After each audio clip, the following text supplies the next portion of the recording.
Good evening all, once again welcome back to my channel. आज की जो मेरी वीडियो है वो इस टॉपिक पे है। ऐसे जो भी लॉयर, यंग लॉयर या इंटर्न या स्टूडेंट जो लॉ की पढ़ाई कर रहे हों, उनके पर्पज़ के लिए ये वीडियो है।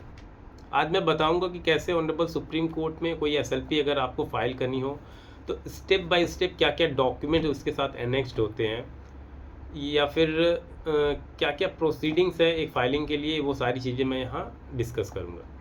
फर्स्ट ऑफ ऑल मैं बताऊँ तो मैं यहाँ पे ये नहीं बताऊँगा कि एसएलपी कैसे बनाई जाती है और क्या क्या उसमें चीज़ें हमें मेंशन करनी होती है। उसके लिए मैं डिफरेंट कोई फर्दर वीडियो ज़रूर बनाऊँगा कि एसएलपी कैसे प्रिपेयर की जाती है, क्या क्या सुप्रीम कोर्ट के रूल्स एंड रेगुलेशन उसमें इंक्लूड होते हैं, क्या प्रेयर्स होती हैं। उन सारी चीज़ों पे मैं एक डिफरेंट वीडियो बनाऊंगा। फ़िलहाल यहाँ पे क्या क्या डॉक्यूमेंट जो है एनेक्स्ड होते हैं स्टेप बाय स्टेप, वो मैं बताते चलूँगा। तो फर्स्ट ऑफ ऑल जो पहला डॉक्यूमेंट है जो किसी फाइलिंग में, किसी एसएलपी के फाइलिंग में लगती है, वो होती है एडवोकेट चेकलिस्ट। उसमें सारी चीज़ें, सारी डिटेल्स रहती है। एक प्रोफार्मा होता है, वो आप डाउनलोड भी कर सकते हैं, और जो सुप्रीम कोर्ट में जितने फ़ोटो कॉपी जहाँ जहाँ होती है वहाँ पे वो लोग ये सारी चीज़ें रखते भी हैं। तो ये पहला जो डॉक्यूमेंट हो गया एडवोकेट चेकलिस्ट। नाउ फर्दर एक पेपर बुक लगती है उसमें, जिसमें आईए नंबर, क्या आप फाइल कर रहे हैं, सारी डिटेल के साथ वो इंक्लूड होता है। उसके बाद जो है उसमें ये भी इंक्लूड होता है कि क्या इसमें कोई डिले है या एग्जाम्सन है, वो सारी चीज़ें उसमें इंक्लूड होके एक पेपर बुक बनती है, वो दूसरी डॉक्यूमेंट होती है। नाउ जो तीसरा डॉक्यूमेंट है वो इंडेक्स है। इंडेक्स में वो सारी डिटेल्स होती हैं कि फर्दर आप क्या क्या डॉक्यूमेंट इसमें लगा रहे हैं, उन सारी चीज़ों की एक लाइन बाय लाइन आपने डिटेल्स उसमें दी होती है, और उसके साथ आप पेजिनेशन भी करते हैं कि किस पेज पे कौन सा डॉक्यूमेंट लगा हुआ है। नाउ इंडेक्स के बाद हम आते हैं जो आगे जो डॉक्यूमेंट उसमें नेक्स्ट होते हैं, वो ये कि लिस्टिंग प्रोफार्मा होता है। जैसे लिस्टिंग प्रोफार्मा में ये डिटेल्स होती हैं, एफआईआर नंबर, केस कैटेगरी, या फिर मतलब कहाँ का ये मैटर है, कौन से हाई कोर्ट का, ये सारी डिटेल्स जो है लिस्टिंग प्रोफार्मा में इंक्लूड होती हैं। उसके बाद बॉटम पे जो एडवोकेट ऑन रिकॉर्ड होते हैं उनके सिग्नेचर्स होते हैं, और वहाँ पे डेट भी मेंशन होती है। फर्दर अगर हम आते हैं तो जो अगला जो डॉक्यूमेंट है, इसेंशियल डॉक्यूमेंट, वो ये है कि synopsis and list of dates. उसके बाद एक सिनॉप्सिस बनती है जो केस की एक समरी टाइप की होती है कि क्या क्या जो ऑनरेबल सबऑर्डिनेट कोर्ट और ऑनरेबल हाई कोर्ट ने मिस्टेक्स करे हैं, और क्या किस चीज़ के अगेंस्ट, किस इम्प्यून ऑर्डर के अगेंस्ट आप ऑनरेबल सुप्रीम कोर्ट को अप्रोच कर रहे हो। ये सारी डिटेल्स एक समराइज वे में सिनॉप्सिस में हम मेंशन करते हैं। उसके बाद लिस्ट ऑफ डेट बनती है, जो जो इंसिडेंट जिस जिस डेट को हुई रहती हैं, वो सारे डेट्स के साथ एक लिस्ट ऑफ डेट्स बनती है। फर्दर अगर हम बात करें तो उसके बाद का जो इम्पोर्टेंट डॉक्यूमेंट है वो इम्प्यून ऑर्डर आ जाता है। इम्प्यून ऑर्डर, जिस ऑर्डर के अगेंस्ट आपने सुप्रीम कोर्ट को अप्रोच किया है, उस ऑर्डर को वहाँ पे उसकी सर्टिफाइड कॉपी को एनेक्स करना ज़रूरी है। उसके बाद हम आते हैं, आपकी एसएलपी आ जाएगी। जो अगला जो डॉक्यूमेंट है जिसे एनेक्स करना है वो एसएलपी होती है।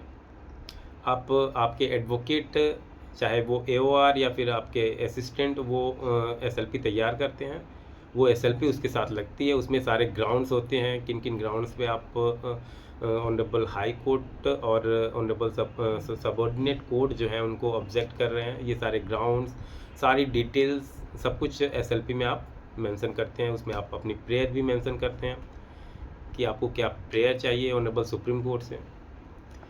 फर्दर एसएलपी के बाद हम आते हैं, एक एडवोकेट सर्टिफिकेट होता है जो उसके साथ एनेक्स्ड होता है।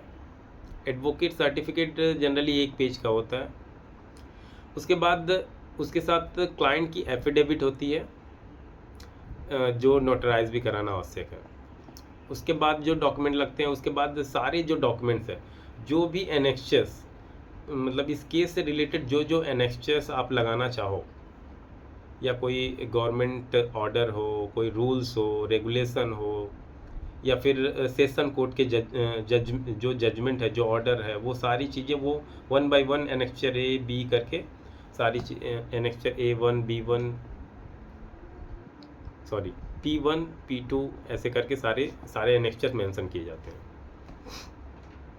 उन एनेक्चर्स को मेंशन करने के बाद उसके बाद जो अगला डॉक्यूमेंट लगता है वो है फाइलिंग मेमो।